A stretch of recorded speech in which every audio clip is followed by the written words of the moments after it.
बिस्मिल्लाहिर्रहमानिर्रहीम। अस्सलाम वालेकुम नाज़रीन, मैं हूं आपकी मेज़बान डॉक्टर मुक़द्दस मलिक, आपके अपने प्रोग्राम आपकी बात आपके साथ में।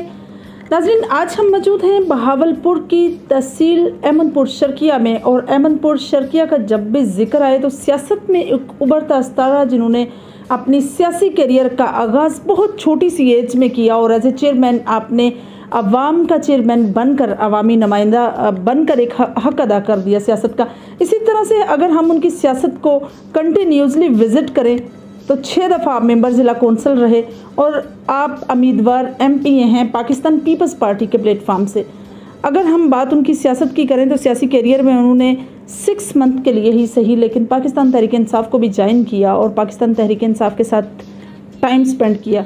हम बात करेंगे अहमदपुर हल्का 249 पर, 249 के मसाइल पर, 249 में होने वाले इंफ्रास्ट्रक्चर के काम पर, और जिस तरह से PTI के साथ उनका अलायंस हुआ, उनके हक में जो सिटिंग MPA हैं उनके हक में उन्होंने दस्त बरादर भी हुए थे। तो आइए उस पर भी बात करते हैं। मेरी मुराद राफतुर रहमान सियाल साहब हैं। आइए आपकी मुलाकात उनसे करवाते हैं और राय लेते हैं।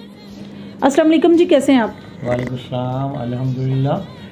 मैं कसरे बख्तावर में आपको वेलकम करता हूँ और बड़ी खुशी है कि GM टेलीविज़न ने इतने दूर उफ्ताद इलाके में आकर मेरे जैसे अनपढ़ जाहिल आदमी से का इंटरव्यू लेना पसंद। पहला सवाल मेरा आपके साथ ये है कि सियासी करियर का आगाज़ आपने बहुत छोटी सी उम्र में किया, जब खेल कूद और लड़कपन का दौर होता है और ये बिल्कुल आइडिया नहीं होता कि हम सियासत में लोगों की खिदमत या मदद किस तरह से करेंगे, लोगों की सपोर्ट किस तरह से करेंगे।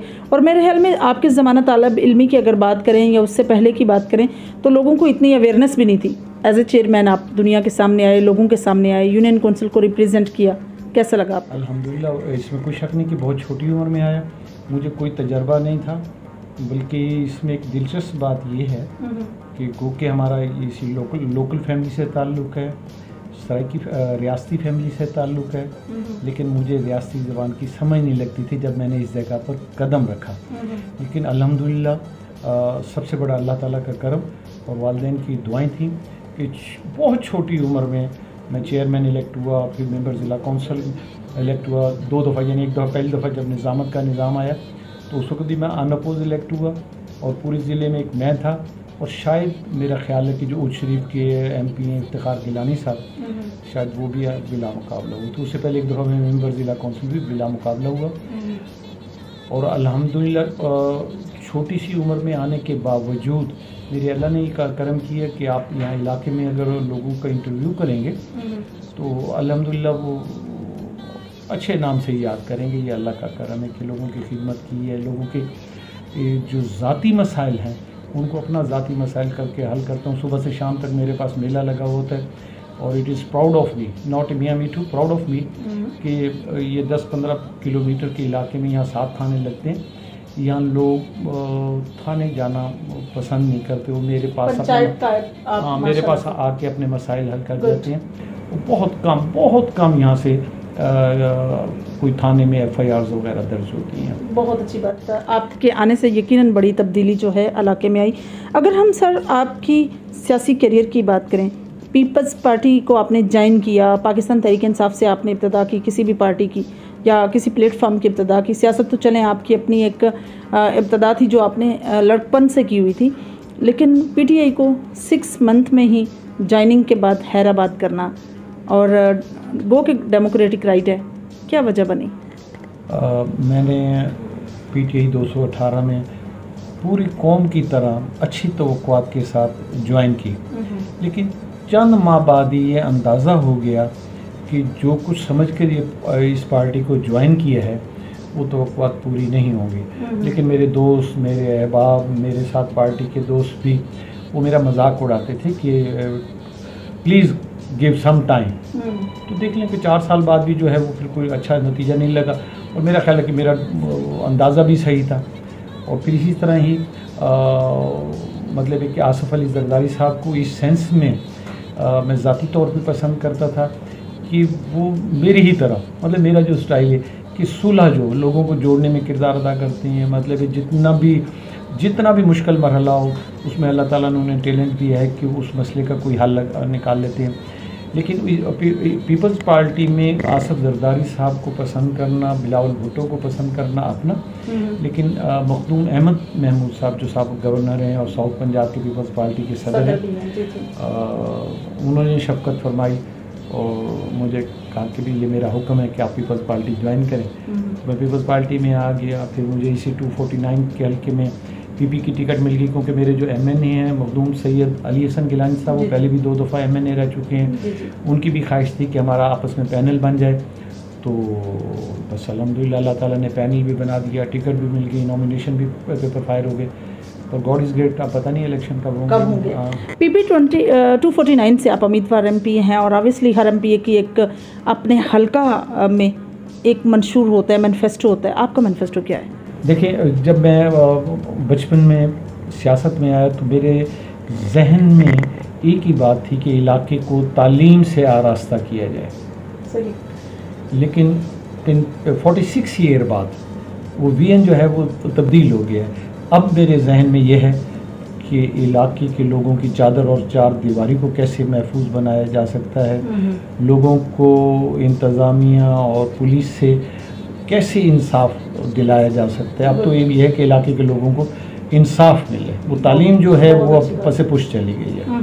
अगर हम बात करें पाकिस्तान पीपल्स पार्टी की, आपके जो जनूबी पंजाब के प्रेसिडेंट हैं, पीपल्स पार्टी की तंजीम साजी में, पीपल्स पार्टी के ग्रेड में, पीपल्स पार्टी का एक जो अपना एक सिस्टम है, अपनी एक वैल्यूज़ हैं, उन वैल्यूज़ को पुट ऑन करने में कितना अहम किरदार मखदूम साहब ने निभाया? और मेरा ख्याल है कि मखदूम अहमद महमूद साहब ने मेरे ख्याल पूरे पाकिस्तान में सबसे बेहतर और सबसे मुनज़्ज़म तंजीम जो है, तंजीम साजी उन्होंने की है। मतलब मैंने तो मई 2022 में पीपल्स पार्टी ज्वाइन की। ठीक है। तो उस वक्त तक वो अपनी तंजीम साजी जो है जनूबी पंजाब में यूनियन कौंसिल के लेवल तक मुकम्मल कर चुके थे।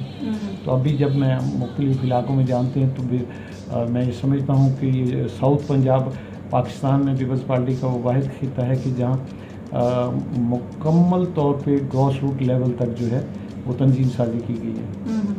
अगर हम बात करें यहाँ के लेवल की, पीपल्स पार्टी का क्या लेवल है, क्या ग्राफ है स्पेशली, क्योंकि ग्राफ जो है वो मैं समझती हूँ कि अनफॉर्चुनेटली आप मखदूम साहब की को अप्रिशिएट कर रहे हैं, लेकिन पंजाब में ओवरऑल सर देखा जाए तो ग्राफ इस कदर जो है वो स्ट्रॉन्ग नहीं है। आप इसके बारे में क्या राय देंगे? देखिए, हम जिस मुल्क में रहते हैं ना, यहाँ जिन वोटर्स के पास डिसीजन पावर है पूरे पाकिस्तान की, मैं ना पंजाब ना साउथ पंजाब ना अपने हल्के की बात कर रहा हूँ, ओवरऑल पाकिस्तान की बात कर रहा हूँ, और यकीनन आप इस बात को तस्लीम करेंगे कि जिन वोटर्स के पास डिसीजन पावर है, जिनके वोटों से हल्के की तकदीर का फैसला होता है, उन लोगों की हमदर्दियाँ किसी पार्टी से नहीं होती। वो हमारी लोकल ज़बान में कहते हैं कि भेड़ चाल, वो हवा का रुख देखकर उस तरफ वोट डाल देते हैं। अब पूरे पाकिस्तान में ख़ास तौर पे वो वोटर और ओवरऑल तमाम पाकिस्तान के वोटरों के दिमाग में ये बात बैठ गई है कि आइंदा पाकिस्तान में पीपल्स पार्टी ने रूल करना है। और इसीलिए वो जैसे ही ये 9 मई का वाक़या हुआ है तो पीपल्स पार्टी का ग्राफ जो है वो अल्हम्दुलिल्लाह अल्लाह ताला ने अरूज पे पहुंचा दिया। आप तो रोज़ टीवी खोल के देखें तो मतलब है कि वो जोक दर जोक लोग उस तरह पीपल्स पार्टी में शामिल हो रहे हैं जिस तरह 2018 में पीटीआई में शामिल हो रहे थे। फ़र्क ये था कि उस वक्त उनको शामिल कराया जा रहा था और अब लोग पीपल्स पार्टी में खुद शामिल हो रहे हैं। मुल्की हालात जिस तरह से हैं, पीडीएम भी उसी का हिस्सा है, आपकी अपनी जमात पीपल्स पार्टी उसका हिस्सा है। क्या कहेंगे पाकिस्तान की मैशत पर? ये एक बहुत बड़ा नारा था पीडीएम का कि हम मुल्क की हालात को कंट्रोल करेंगे। अनफॉर्चुनेटली काफ़ी हालात ख़राब हो चुके हैं, गरीब तर हो गया है, अमीर बहुत अमीर हैं और देना पसंद भी नहीं करते गरीबों को। क्या कहेंगे ऐसे निज़ाम पर, क्या राय देंगे? पहले तो अपने सवाल में करेक्शन कर लें कि पीपल्स पार्टी हुकूमत का हिस्सा ज़रूर है, पीडीएम का हिस्सा नहीं है। सर पीडीएम का हिस्सा है, अलायंस तो है ना, करेक्शन तो बिल्कुल नहीं, उसे करेक्शन कर लेना, हुकूमत का हिस्सा है, पीडीएम का हिस्सा नहीं है। दूसरी बात आपकी ये आ गई कि महंगाई है, गरीब तर हो रहा है, लोगों के वसाइल ख़त्म होते जा रहे हैं। देखिए, कोई भी हुकूमत पाकिस्तान में जिस वक्त भी रूल करेगी वो हालात के मुताबिक बेहतर फैसला। सर इनका ये नारा था कि हम आएंगे तो हालात ठीक हो जाएंगे, और इमरान खान तजर्बा कर रहे हैं माजत के साथ, तो फिर उन हालात को कंट्रोल करने में नाकामी क्यों है? देखिए ये तो मौजूदा हुकूमत की नाकामी कह सकते हैं जी। कि जो लोग इस वक्त मुल्क पे हुकूमत कर रहे हैं, जिनके हाथ में मुल्क की दौड़ भाग है, यकीनन उन्होंने कमिटमेंट की थी कि जनाब हम के हालात को इमरान खान से बेहतर करेंगे। वो अपना वादा पूरा करने में इमरान खान की तरह नाकाम रहे हैं और उसका नतीजा आएंगे इलेक्शन में इन्हें भुगतना पड़ेगा। आपको क्या लगता है इलेक्शन की तरफ गवर्नमेंट जाएगी, और अगर खुदा न खास्ता मुस्लिम लीग नून ना मूव ऑन करे इलेक्शन की तरफ, तो पीपल्स पार्टी उसके साथ अलायंस में रहेगी? देखिए पीपल्स पार्टी जो है वो क्योंकि हुकूमत का हिस्सा है और बज़ाहिर तो 2023 के अंदर 5 साल मुकम्मल होने पे इलेक्शन होने चाहिए, लेकिन इलेक्शन होते मुझे नज़र नहीं आ रहे। और मेरा ख्याल है कि पीपल्स पार्टी जो है वो हालात के मुताबिक डिसीजन लेगी कि उसने क्या करना है, लेकिन सर मुझे ज़ाती तौर पर जो 2023 में कोई इलेक्शन नज़र नहीं आ रहा। बिल्कुल सही। जैन जो है आपके सिटिंग एमपी आपके हल्का के, उनका के साथ अलाइंस के बाद आपके इंफ्रास्ट्रक्चर के अतबार से कोई भी काम तरक्याती कोई मंसूबा कोई सामने नज़र आया? नहीं, मेरा तो देखें 2018 में गज़ैन अब्बासी साहब और उनकी पूरी फैमिली के साथ मेरा अलाइंस बना, मैंने उनके साथ कोऑपरेट किया और अल्हम्दुलिल्लाह अल्लाह ताला ने उन्हें कामयाबी अता की। लेकिन उसके बाद उनसे तवक्कुआत पूरी न होने पे उनके दौरे इक़्तिदार में जब इमरान खान प्राइम मिनिस्टर थे और गुजार साहब जो हैं वो चीफ मिनिस्टर थे, तो मैंने उनको खुदाफिज कह दिया और उन्हें बता के चला कि ये तो मुश्किल वक्त में नहीं, उन्हें उनके इक़्तिदार में छोड़ दिया। जहाँ तक तरक्याती काम का ताल्लुक़ है तो मैं उस खित्ते से ताल्लुक़ रखता हूँ कि जिसने पाकिस्तान बनाने में बड़ा किरदार अदा किया, और हज़रत अली का कौल है कि जब किसी पे एहसान करो तो उसके शर से बचो। तो इसलिए पाकिस्तान पे जो हमने एहसान किया उसकी सज़ा भुगत रहे हैं कि 70 साल में हमारे इलाके में कभी कोई डेवलपमेंट नहीं हुई, और हक एक ऐसी चीज़ है जो मांगे नहीं मिलता, वो खींचना पड़ता है। तो अभी तक तो हमारे पूरे इलाके में कोई ऐसा मुंतखब नुमाइंदा नहीं आया कि जो अपना हक जो है खींच सके। नवाब साहब ने जब सरेंडर किया और पाकिस्तान का हिस्सा बने तो इसको सूबा डिक्लेयर किया गया था। सबसे ज़्यादा बड़ा हक मैं समझती हूँ यहाँ की आवाम का सूबे को बहाल करना है। किस हद तक आप इसमें किरदार निभाएंगे? नहीं, इंशाल्लाह देखिए हमारी तो दिली ख्वाहिश है कि ये सूबा बने। देखिए सूबा नाम बनने का हमें बड़ा नुकसान हुआ, जैसे पहले मैंने अर्ज़ की है कि हज़रत अली का कौल है कि जब किसी पे एहसान करो तो फिर उसके शर से बचो। हम पाकिस्तान में शामिल हुए एक एग्रीमेंट के तहत, हमारा पाकिस्तान के साथ हम कॉन्फेडरेशन की सूरत में, जैसे यूएई मतलब 7 स्टेट हैं और अपना अलहदा तशख़्ख़ुस, हम तो कॉन्फेडरेशन की सूरत में शामिल हुए थे, जो बाद में कायम नहीं हो सकी। बाई हुक बाई क्रूक ख़त्म कर दिए गए, हमारे राइट्स ख़त्म कर दिए गए। हमारा तो तमाम मुलाजमतों में पूरे पाकिस्तान के मरकज़ में सूबों में मुलाजमत का कोटा था, हमें जो है सूबाई दर्जा हासिल था, कानूनन नहीं। हमारी बाकायदा असम्बली थी, स्पीकर था, हमारा मतलब है वो चीफ मिनिस्टर था, तो सब कुछ हमारा अलहदा था। तो बाई हुक बाई क्रूक इसे वो ख़त्म कर दिया गया। और 69 में जब ये जनरल याहिया खान ने एक प्रेसिडेंशियल ऑर्डर के तहत ये 1 यूनिट बना दिया, इस सारे सूबे मतलब ख़त्म कर दिए, तो हमने तो तहरीक शुरू की और उस तहरीक का अंजाम जो है वो बेहतर 100% उसका बेहतर रिज़ल्ट मिलता। लेकिन साने मशरक़ी पाकिस्तान की वजह से जब हमारा मुल्क मुश्किल में आ गया तो हम उस तहरीक से बैकआउट कर गए। अभी देखें कि पिछले दौर के अंदर प्रोविंशियल असम्बली में नहीं, नेशनल असम्बली में भी, जिस वक्त प्रोविंशियल असम्बली में नून लीग की हुकूमत थी, सेंटर में पीपल्स पार्टी की हुकूमत थी, तो मुत्तफ़िका तौर पे जो है वो बहावलपुर और सराइकी सूबे दोनों के लिए रेजोल्यूशन मंजूर हुआ। अभी अल्लाह ताला तौफीक देगा तो हम प्रेफर करेंगे बहावलपुर सूबे को। आपके हल्के की शॉर्टकमिंग्स की बात करें, मसाइल की बात करें, तो सबसे मेजर इशू आपको कौन सा नज़र आता है जिस पर आपकी स्पेशल एमपी अगर मुंतखब होते हैं तो नज़र षानी रहेगी? देखो पहले तो मैंने बता दिया कि इंसाफ का उसूल, लेकिन फिर मैं प्रेफर करूँगा कि तालीमी सहूलतों का फुकदान है। मतलब है कि आप ये देखें कि भी वो गुजरांवाला एक डिस्ट्रिक्ट समझ लें, डिवीज़न के अलावा डिस्ट्रिक्ट के अंदर वो जितने वहाँ कॉलेज हैं या जितनी सहूलतें हैं वो तो हमारे पूरे डिवीज़न में ही नहीं है। तो यहाँ सबसे बड़ा तो तालीमी फुकदान है। कॉलेज ना होने के बाद आप ये देखें कि 1876 से लेकर सन 2 मतलब है कि ये मौजूदा सदी के आगाज़ से पहले जो हमारे बहावलपुर डिवीज़न के अंदर तालीमी सहूलतें थीं उनमें आज 70-75 साल 76 साल गुजर गए, आज तक उन्हें कोई इजाफा नहीं हुआ। अपग्रेडेशन नहीं हुई कोई किसी किस्म का उसको दोबारा? ये इस्लामिया यूनिवर्सिटी ये ऑलरेडी मौजूद थी जामिया इस्लामिया के नाम से, इसकी नई बिल्डिंग बन गई।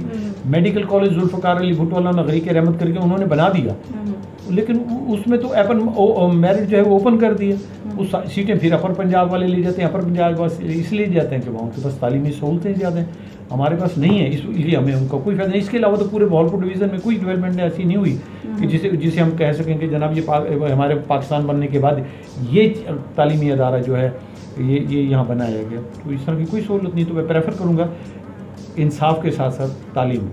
Very good.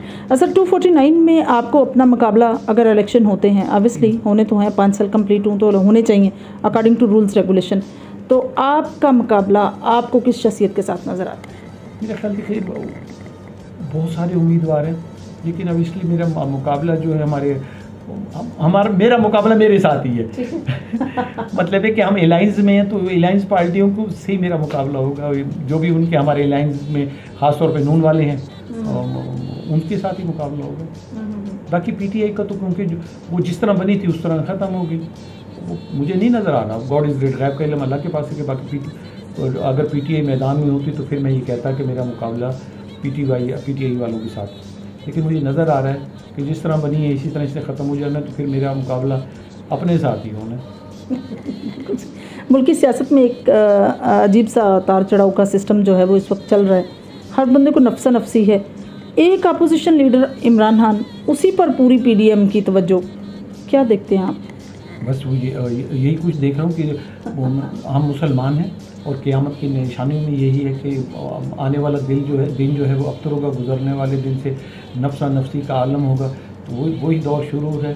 तो जहाँ बार बार क्योंकि पूरी कौम में, पूरी मीडिया में एक ही सवाल है, जहाँ भी 4 बंदे खड़े हों तो इमरान खान का नाम आता है। तो बस वो एक बात जहन में रखें, जिस तरह वो इक़्तिदार तक पहुँचाए गए हैं इसी तरह इनको इख्तिताम तक पहुँचा दिया जाएगा। सही।